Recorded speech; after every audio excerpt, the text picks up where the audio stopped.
बाढ़ के बाद राहत बचाव कार्यों को लेकर समीक्षा बैठक की। बैठक में मुख्यमंत्री ने संबंधित विभागों से जुड़े अधिकारियों को निर्देश दिए कि जल्द नुकसान का आकलन किया जाए और बहाली कार्यों में तेजी लाई जाए। इसके साथ ही बंद पड़ी सड़कों को भी जल्द से जल्द दुरुस्त करके खोला जाए। ये मुख्यमंत्री उमर अब्दुल्ला ने निर्देश दिए हैं। बाढ़ प्रभावित इलाकों में जो सड़कें बंद पड़ी हैं उन्हें खोलने के आदेश मुख्यमंत्री उमर अब्दुल्ला द्वारा दिए गए हैं। श्रीनगर में उन्होंने की समीक्षा बैठक की। राहत बचाव कार्यों को लेकर उन्होंने अपडेट हासिल की। कुछ अधिकारी वीडियो कॉन्फ्रेंसिंग के माध्यम से जुड़े थे और उसकी तस्वीरें देख रहे हैं आप।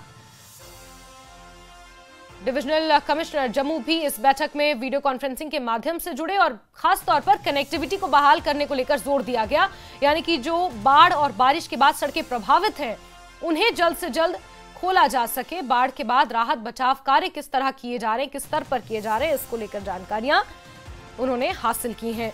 श्रीनगर में ये बड़ी बैठक हुई और साथ ही साथ मुख्यमंत्री ने यह भी कहा कि जल्द से जल्द नुकसान का आकलन हो ताकि लोगों को जहां जहां मुआवजे की जरूरत है उसका इंतजाम किया जा सके। इसके इतर जो बंद पड़ी सड़कें हैं उनकी बहाली को लेकर खास निर्देश मुख्यमंत्री उमर अब्दुल्ला ने दिए।